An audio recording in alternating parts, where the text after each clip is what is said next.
Salam sejahtera saudara yang kekasih di dalam nama Tuhan Yesus Kristus.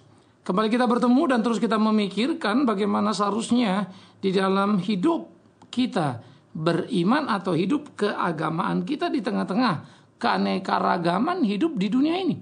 Nah, seharusnya orang Kristen menunjukkan keunggulannya. Apa yang dikatakan oleh Tuhan Yesus di dalam Matius pasal yang kelima ayat 20? Maka aku berkata kepadamu, jika hidup keagamaanmu tidak lebih benar daripada hidup keagamaan ahli-ahli Taurat dan orang-orang Farisi, sesungguhnya kamu tidak akan masuk ke dalam kerajaan sorga. Perhatikan saudara, maka aku berkata kepadamu, jika hidup keagamaanmu tidak lebih benar daripada hidup keagamaan ahli-ahli Taurat dan orang-orang Farisi, sesungguhnya kamu tidak akan masuk ke dalam kerajaan sorga. Ini menjadi satu ungkapan yang menarik, saya pikir untuk perlu kita pikirkan bersama-sama. Bagaimana hidup keagamaan yang dikatakan mengacu kepada sebetulnya kualitas, begitu ya. Lebih pas kalau kita mengatakan, aku berkata padamu jika kebenaran yang ada padamu tidak lebih benar daripada, gitu. Ya. Sehingga hidup keagamaan ini yang dimaksud itu adalah kebenaran. Kebenaran yang menguasaimu, kebenaran yang kau pahami. Prinsip pertama yang perlu kita pahami saudara tentang kebenaran dulu adalah kebenaran itu sendiri, yaitu apa yang Allah katakan, karena kebenaran adalah Allah. Maka apa yang Allah katakan itu tentu ada di dalam Alkitab. Arti pertama adalah memahami kebenaran itu dengan utuh. Oke, sehingga kita membaca misalnya perjanjian lama ataupun perjanjian baru tidak seenak perut kita. Tapi kita harus membacanya, berusaha memahaminya seperti apa yang Alkitab itu sendiri maksudkan. Tiap tulisan di dalam Alkitab ada pembukaannya, ada isinya, ada penutupnya. Dan semua itu punya tujuan. Siapa yang menulis, kepada siapa ditulis, dengan alasan apa. Kita mesti mengerti itu. Nah, oleh karena itu kebenaran yang pada dirinya itu dulu yang harus kita pahami, yaitu Alkitab itu. Bukan menurut kita, menurut saya, tapi menurut Alkitab itu sendiri. Apa sebetulnya pesan yang dia mau sampaikan? Kan itu dulu. Sehingga dari pemahaman-pemahaman inilah nanti baru kita bisa mengukur diri kita. Nah, itu sebab yang paling repot. Kalau kemudian orang terlalu amat sangat pede, super yakin. Tuhan bilang sama saya, Tuhan berkata pada saya. Lalu dia ngomong semaunya. Tapi ketika kita meminta satu bagian Alkitab untuk dijelaskan, dia tidak mampu menjelaskannya. Penjelasannya, ayatnya kemana, jelasinnya kemana. Jadi yang dia jelaskan tujuannya menurut dia, bukan menurut Alkitab itu sendiri. Sehingga kebenaran, bukan kebenaran Alkitab, tapi kebenaran yang diyakininya. Nah, saudara-saudara, ini yang pertama. Sehingga tidak ada kebenaran yang kemudian kita mengerti di situ. Nah, orang-orang seperti ini biasanya kalau diajak ngomong, wah belajar dong, mesti perhatiin Alkitab. Langsung jawabnya apa? Jangan, nanti jadi kayak orang Farisi kan gitu ya. Nanti jadi kayak ahli-ahli Taurat, bisa ngomong gak bisa melakukan. Salah. Maka dikatakan kalau kebenaranmu tidak lebih dari ahli Taurat, kau celaka. Artinya apa? Kalau ahli Taurat mengerti kebenaran itu, paling gak hukum Taurat itu, ahli dia. Apalagi Anda dan saya harus satu. Maka kalau tidak, aneh sekali kan gitu. Jadi jangan dibolak-balik karena malas, karena nggak mau belajar, karena nggak tahu. Lalu bilang-bilang jangan, nanti kita jadi ahli Taurat, jadi orang Farisi. Ini kan mengerikan sekali. Mau kemana kekristenan ini? Lalu apa yang kita anggap Alkitab ini? Ini kan bukan kumpulan mantra yang kita suka, saudara-saudara. Bahkan kita dituntut harus lebih daripada orang Farisi itu, ahli Taurat itu. Seberapa mereka memahami? Kita harus memahami juga dong. Kalau enggak kan enggak lebih baik dari mereka. Nah, barulah di dalam bicara hidup keagamaan, memahami kebenaran itu pada dirinya menjadi bagian yang harus kita gumuli. Menjadi bagian yang harus kita pahami. Itu penting.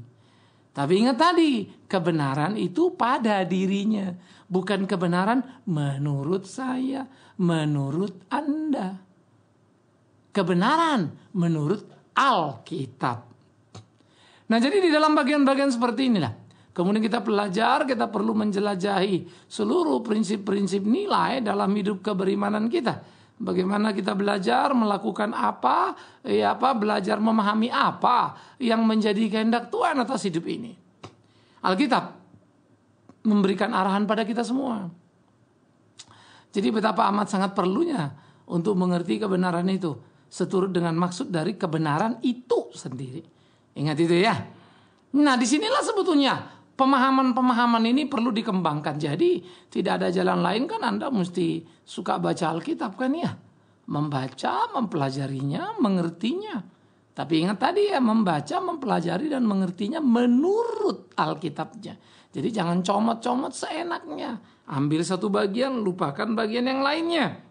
Ya, tetapi bagaimana kita bisa memahami semuanya? Itu dulu. Nah, kemudian saudaraku yang kekasih, aspek berikut yang perlu kita pikirkan lagi adalah bagaimana kemudian hidup kebenaran kita menjadi lebih, bukan saja mengerti kebenaran itu. Ya, tetapi aspek kedua, ini yang selalu dikatakan di dalam Alkitab, bagaimana kita memelihara itu. Memelihara itu artinya tentu bagaimana firman itu ada di dalam diri kita, menghidupi diri kita. Kita memelihara firman itu dalam pengertian bukan firman itu menjadi objek yang kita kelola, kita atur. Tetapi bagaimana firman itu sebetulnya menjadi satu otoritas yang penuh mengatur kita. Jadi kalau dibilang jangan mencuri, ya saudara jangan mencuri. Kenapa saudara jangan mencuri? Karena Alkitab larang kan gitu kan. Sehingga di situ kebenaran firman mempunyai otoritas terhadap diri kita. Nah, kalau Anda mencuri, ya Anda salah. Di situ firman itu menunjukkan otoritasnya. Kamu salah. Kenapa salah? Karena melanggar firman. Nah, jadi saudara, hidup orang yang benar itu adalah orang yang tahu kebenaran itu, bukan? Tetapi kemudian memelihara itu dalam hidupnya. Di mana dia menaklukkan dirinya kepada ketetapan yang diatur oleh Alkitab itu sendiri. Sehingga dia tidak melawan, tidak lari ke kiri, ke kanan, tetapi mentaatinya. Nah, ini yang menjadi penting. Sehingga penaklukan dirinya kepada kebenaran, maka kebenaran itu menjadi subjek terhadap diri dia. Yang mengatur, yang berotoritas. Jadi kebenaran bukan yang dimanfaatkan, dijadikan objek untuk diri. Sehingga mau kita, bukan itu salah. Jadi saudara yang kekasih, di dalam bagian dan pergumulan seperti inilah di kehidupan kita bisa belajar untuk mengerti kebenaran dengan utuh. Sehingga kita tidak tertipu, tidak terjebak pada berbagai perangkap yang bisa membuat kita akhirnya justru berpikir sudah tahu banyak kebenaran tapi tidak pernah memeliharanya. Apalagi kemudian kita menaklukkan diri kita pada kebenaran itu. Nah, ahli-ahli Taurat ini adalah orang-orang yang tahu pada kebenaran itu. Mereka belajar kebenaran itu. Persoalannya adalah mereka tidak memelihara itu di dalam hatinya. Mereka tidak menaklukkan dirinya pada kebenaran. Tetapi kebenaran itu justru mereka peralat untuk kepentingan mereka, untuk legalisasi tiap putusan-putusan yang mereka buat. Putusan-putusan yang sudah barang tentu menguntungkan dirinya sendiri. Bisa mengerti. Iya. Sehingga dia memutarbalikkan. Jadi saudara kalau mau belajar Alkitab jangan bilang jangan-janganlah belajar jadi ahli Taurat. Saudara tidak lebih baik dari ahli Taurat. Saudara nggak ada apa-apanya katanya kan tidak masuk surga. Jadi jangan berdalih kalau malas. Iya. Yang ada memang adalah kau belajar mesti tahu kebenaran tapi jangan memanfaatkan kebenaran untuk dirimu. Itu yang salah. Tapi dengan menaklukkan diri jadi benar. Tapi kepada kebenaran apa kau menaklukkan diri? Apa kebenaran? Ya kau mesti tahu tuh. Kalau nggak tahu bagaimana caranya ya? Ini menarik sekali. Saya suka di hal situ Alkitab menunjukkan pada kita. Tidak bisa kita berlari dan menyembunyikan diri dari pergumulan kehidupan yang ada. Tidak bisa kita berlari dan menyembunyikan diri. Lalu kita tidak mau tahu apa yang sedang terjadi. Nggak bisa. Saudaraku, ini kenyataan menjadi sebuah pergumulan yang harus kita selesaikan dalam kehidupan kita. Bertanding di situ menyelesaikan semuanya. Jadi ini saya pikir ada bagian-bagian yang dengan segera perlu untuk kita pahami dengan utuh. Bagaimana kita bisa memahami apa yang menjadi kehendak Tuhan itu. Nah karena itulah dalam hidup kita perlu menjalaninya dengan sungguh-sungguh, dengan serius apa yang mau menjadi kehendak Tuhan. Bedanya kita dengan orang Farisi. sama-sama belajar kebenaran itu, tapi kita menaklukkan diri. Orang Farisi memanfaatkannya. Tapi kalau kemudian Anda bilang, saya nggak mau lah belajar Alkitab, ntar jadi Farisi, Anda malah munafik yang aneh sekali. Ya, kau pemalas yang bersembunyi, nggak mau belajar firman Tuhan, kok lucu. Justru kau harus belajar, studi betul-betul, mengerti betul-betul. Tapi dengan mengerti, lakukan. Jangan dipelintir, itu loh. Nah, maka aspek ketiga yang jadi penting di dalam hidup keagamaan tadi itu adalah bagaimana kemudian kita menjadi benar di dalam seluruh tindakan hidup kita. Mengerti kebenaran itu, memelihara kebenaran itu, dan kemudian bagaimana kebenaran itu menjadi sebuah tindakan yang nyata dalam kehidupan. Sehingga itu yang saya suka katakan bisa dilihat, bisa diukur, bisa dirasakan. Nah, itu kebenaran yang sejati. Kebenaran yang menguasai seluruh aspek kehidupan kita. Kebenaran yang mengendalikan tiap-tiap langkah kita. Maka dia akan menjadi kebenaran yang mengontrol seluruh peri kehidupan kita. Bagaimana kau tahu kau salah? Hanya karena kau tahu kebenaran. Tapi gimana kau tahu kebenaran kalau kau tidak mau belajar? Tahu kebenaran, tapi tahu sedikit karena sedikit belajar. Jadi sedikit akhirnya yang kau sadari betapa kau berdosa. Tapi makin banyak kau tahu kebenaran itu, makin banyak kau menyadari kebenaran itu, makin luas pemahamanmu akan kebenaran itu. Akhirnya akan membuat saudara semakin menyadari betapa hidup ini jauh dari apa yang banyak kita tahu itu. Nah, disitulah kemudian kita menyadari bahwa ada kesalahan pada diri kita. Jadi kita nggak bolehlah hidup dengan cara-cara yang kita mau itu. Kita harus hidup dengan cara yang Tuhan mau. Nah, disitulah pergumulan serius kita muncul, saudara-saudaraku. Itu. Sehingga saudara dan saya bisa menjalani hari-hari kehidupan itu dalam penuh kejujuran yang sepenuhnya atau yang seutuhnya. Ini yang penting. Nah, jadi saudara yang kekasih di dalam Tuhan, saya pikir ini menjadi pergumulan-pergumulan serius dalam keimanan kita. Bagaimana kita belajar untuk memahami dengan utuh apa yang menjadi kehendak Tuhan kita. Sehingga dengan demikian kita bisa melakukan ketetapan-ketetapan Dia itu dengan tepat seperti apa yang Dia mau. Sehingga kehidupan keagamaan kita atau kebenaran yang kita pahami lebih baik daripada ahli-ahli Taurat. Mereka memahami tapi tidak memelihara apalagi melakukannya. Tapi kita harusnya memahami, memelihara dan membuat itu menjadi nyata dalam hidup kita. Menjadi buah dalam kehidupan kita. Nah, karena itulah saya pikir ini jadi sangat perlu. Ya. Kita jangan sampai terjebak kepada orang-orang Farisi yang justru paling banyak bicaranya ritual. Mereka selalu mengklaim dirinya paling suci, paling baik, paling hebat kan.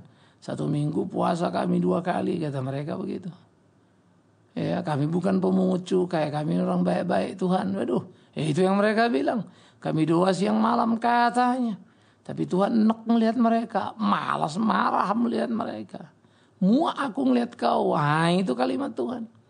Celakanya banyak orang-orang sekarang yang gak mau belajar Alkitab bilang jangan jadi Farisi. Tapi justru mereka yang amat sangat Farisi. Karena hanya menekankan ritual-ritual. Dengan ritual-ritual yang sudah dikerjakan merasa dia sudah jadi Kristen yang baik. Padahal ukuran baik atau tidak baik kita, benar atau tidak benar kita, bukan jumlah kegiatan kita. Tetapi siapa? Cinta Tuhan kita, kebenaran Tuhan kita yang ada dalam hidup kita. Buah hidup kita. Itu saudara-saudaraku. Jadi seringkali banyak ironi sebetulnya dalam hidup ini.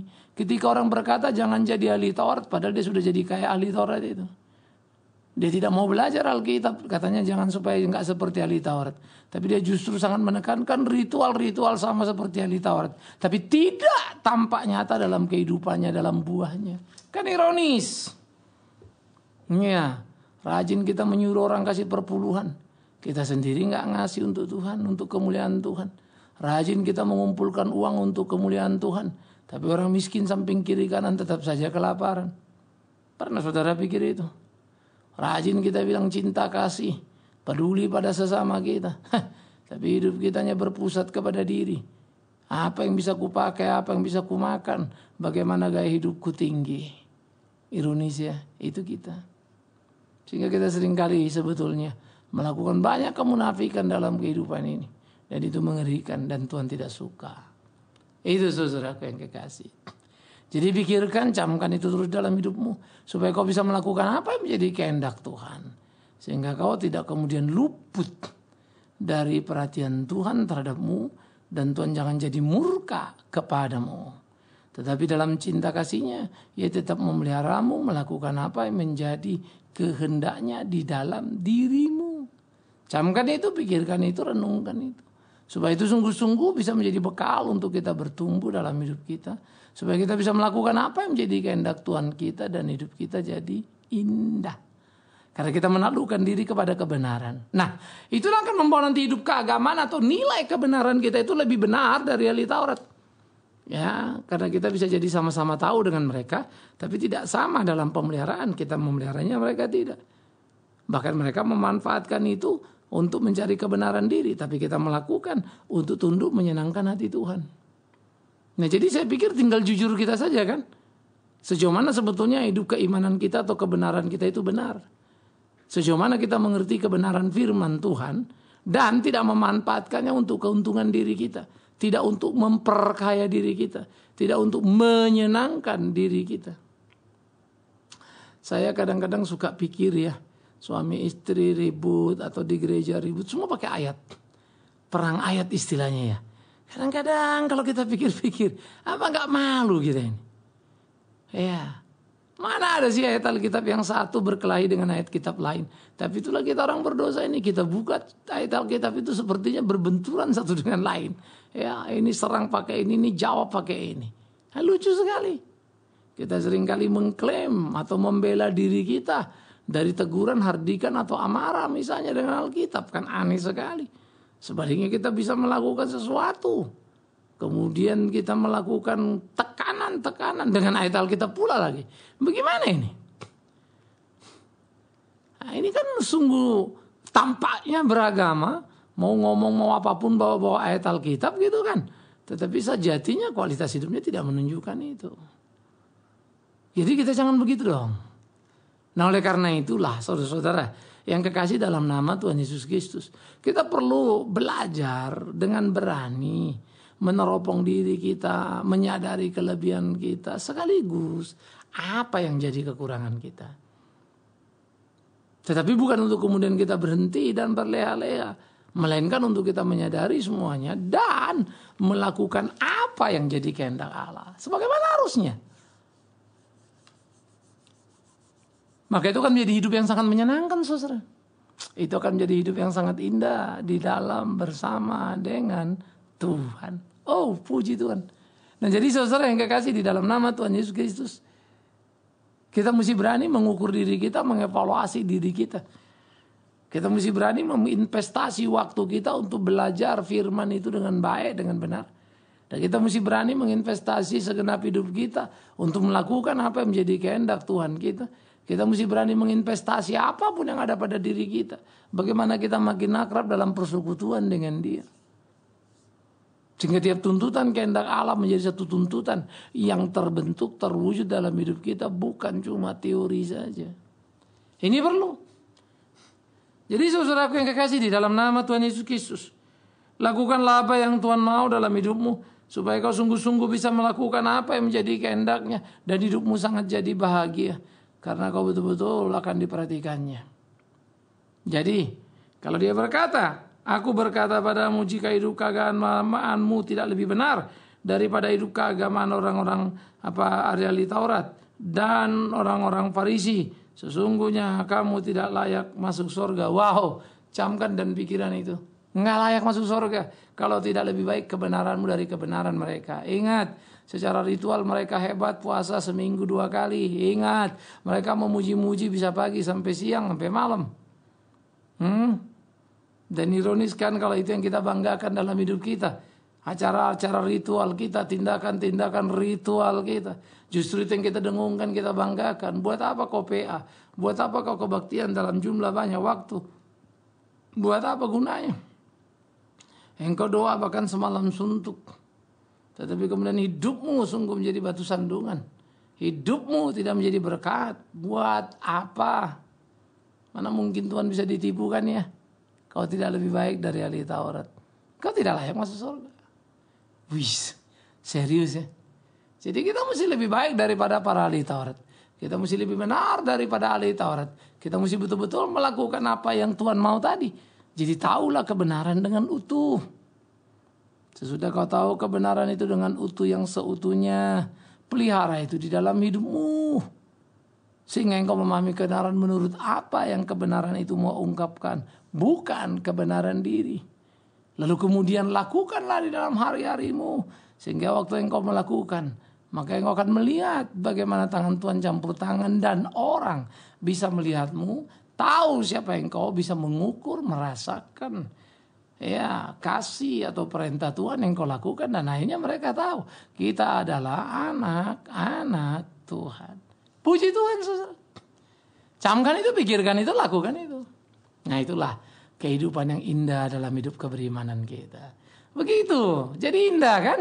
Nah karena itu ya gak usahlah kita perang mulut, istilah orang bilang gitu toh. Saling menjelekkan satu sama lain, tapi hidup kita sendiri udah kayak apa? Nah mari kita evaluasi diri kita.